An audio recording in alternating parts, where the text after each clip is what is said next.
TJ was voted MVP of the Steelers, so congratulations for that. Not sure if you've ever won. TJ. Not sure if you've ever won one of those.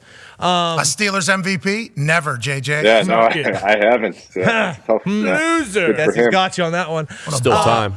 Yeah, there is still time. But just that team in general. I mean, you were on plenty of Texans teams where you guys had to go down to the third string quarterback and end up making the playoffs in those situations. Like, it feels like just a completely different team than 2 weeks ago. Now that Mason's starting, what are your thoughts just in general on that whole situation?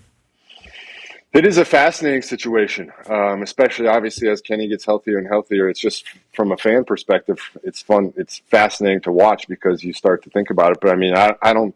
When the way Mason's played the last 2 weeks, the way the offense has kind of gone out there and performed the last 2 weeks, I don't blame them whatsoever. You got to ride that hot hand and see where it takes you here. I mean, they truly have put up a couple great performances. I think I saw their offensive output last week was the best since like 2018 or something like that. Yeah, before so you got it. Yeah, so you got to keep rolling with that, and just it does seem to be a little more loose, a little more free, especially than the last couple weeks. So it's fun to watch. I mean, as a fan, obviously I watch every Steelers game because of TJ, and to see them putting up points and getting up into the 30s is fun. Is enjoyable. Yeah. Watching George Pickens do George Pickens stuff as opposed to George Pickens interviews being the topic of conversation about George Pickens. That's cool. Mm-hmm. That's a lot. Yeah. And I do feel like it is. You also have to put yourself in Kenny's shoes there and think like, that old adage, like some coaches have it, some coaches don't, where they say, a guy can't lose his job to injury. Not saying that he lost his job for good by any stretch. They obviously have conversations this offseason there, but like Kenny's done everything right. Kenny's done everything right by all accounts. Is an unbelievable guy, unbelievable teammate, and everything. So you put yourself in his shoes. It does have to be a little bit tough to sit there and not be able to go out there and perform and do the things you want to do. But as like I said, if I'm Tomlin and I'm sitting in that room, you just got to ride. Sorry about it. I think is what they're saying to Kenny. And Mason Rudolph is thanking his Lord and Savior every single day for another opportunity, legitimately. Think about those couple years for Mason Rudolph when people in Pittsburgh used to get upset when his name was mentioned to play football for the Pittsburgh Steelers because of how bad he was at the beginning of his career for the Pittsburgh Steelers. And then obviously the Miles situation takes place on very public primetime game. Then there's off-season stories about him, potentially dating a celebrity and people in Pittsburgh after the bad football and what they have heard. And then that guy is phenomenal. Absolutely good at football. And Mason Rudolph's putting it out there to him and not scared of it, which is awesome with the new offensive coordinator. And that is a big-time play for them that was kind of profiled by the inside the NFL mic'd up situation where Mike Tomlin told him, let's do it. And Bill Hillgrove, Pittsburgh Steelers commentator, was like, 99% chance of running a ball there, and they throw it instead, sounding like Myron Cope. It feels like a much funner atmosphere. It feels good. So whenever Kenny has any negativity, it's hard not to just be like, Kenny, life's good right now. This is what everybody's working for. But personally, it has to be pretty difficult for him. We love you, Kenny. We do. Keep going, Kenny. Look, Kenny. Absolutely. And welcome back, Mason. Yeah. Good for you. He had some tough days. No face mask. Yeah. Man. So many memes. So many things said about him. Oh, jeez.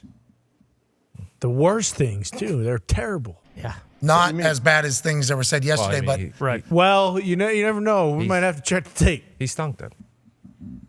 With new information becomes new opinions. he doesn't stink anymore. He doesn't stink anymore. Guy's pretty good. Currently playing really good. Is he one of the top in the league right now? Do I need to be honest, or do I need to, not be honest? Yeah. Future of the team. You tell me, cowboy. I like being honest. Is that right? Yeah. I don't know if a lot of people would say that to watch the show. I don't think so. You have that maybe voice thing that you do when you just blatantly lie. I don't know if that's being dishonest. Disingenuous for sure. There it is. Tone. Today. Well, I'm not today, the most disingenuous. Who's the Steelers starting quarterback opening day next year? Probably right now. Probably no one on the roster. Well, what about Mason Rudolph? What do we even do? Well, who is it then? Michael Penix. Russell Wilson. Kirk Cousins. All great options. Joey Flacco. Joe Flacco should complete the division. Maybe Joe Flacco. I mean, you tell me, JJ. Just round circle the whole division. That would be incredible. Who do you think, JJ? Who do you think's quarterback for the Steelers? I truly don't know. I'm fascinated. I don't know by it. either. Like Zach Wilson. these are the types of things that these are the type of discussions and things that like make you happy that you don't have to make the decisions. But I do know that if I'm in a GM chair and I'm looking at the quarterback position in the National Football League, I do tend to look for the youngest, cheapest option in hopes that I can build a contender around that, as opposed to a guy that's getting close to a second contract, because no matter what, that second quarterback contract in the NFL is a big, big, big number. And unless you are 100% sure you have your guy and you know he's going to be your guy, that number will cripple you if you give it to the wrong guy. And also, you can find your guy by building up a great team around him. You know, if you spend so much money whenever you still don't know if the person's the guy, well, the team's never going to be able to give you an answer on if you know if the guy's a guy, because they're probably going to be crop because you can't afford anybody. You got to leverage and hemorrhage cash from one particular part of your team to pay this other part. And this part better be able to win games by themselves then, because this whole part is being left behind. It's a tough decision to make. And there's two different models, you know? There's two different models.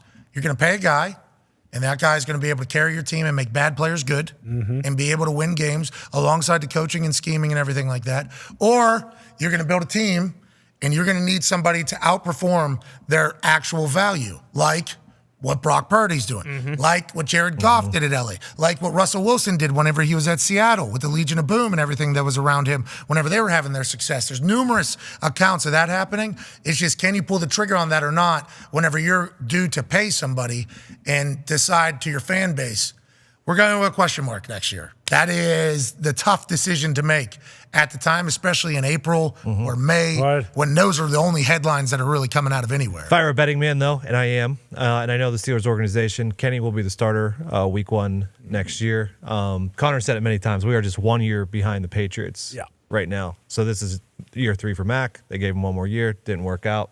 We'll see how it goes next year for Steelers. What are you guys doing at quarterback next year? I mean, I don't care, because all I know is Joe freaking Alt is going to be blocking for him, and that's all that matters.